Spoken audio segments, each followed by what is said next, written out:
ఈనాటి బంధం కాదు, అది ఏనాటి అనుబంధమో. మన ఆత్మీయ తండ్రి దైవజనులు యేసన్న గారు ఆయన చాలా శ్రద్ధగా ఈ కార్యక్రమాల్ని భుజాల మీద మోస్తూ నెరవేర్చేవాళ్ళు. నాకు తెలిసి నాకు గుర్తుండి ఎప్పుడు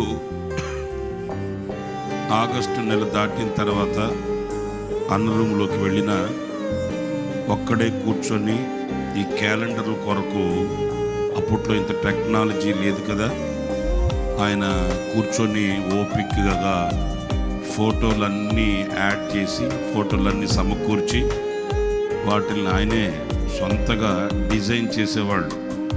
డిజైన్ చేసి ఇలా చేయాలి, ఇలా చేయాలి, ఇలా ఉండాలని దాన్ని డిజైన్ వర్క్ పంపించి ఎంత శ్రద్ధ తీసుకునేవాళ్ళు అంటే 4-5 సార్లు ప్రూఫ్ చూసి నచ్చకపోతే మరలా పంపించి అలా సిద్ధపరిచి క్యాలెండర్ని ప్రతి క్రైస్తవుని కుటుంబంలో ఉండాలని ప్రయాసపడిన ఒక యోధుడు మన ఆత్మీయ తండ్రి దైవజనులు యేసన్న గారు.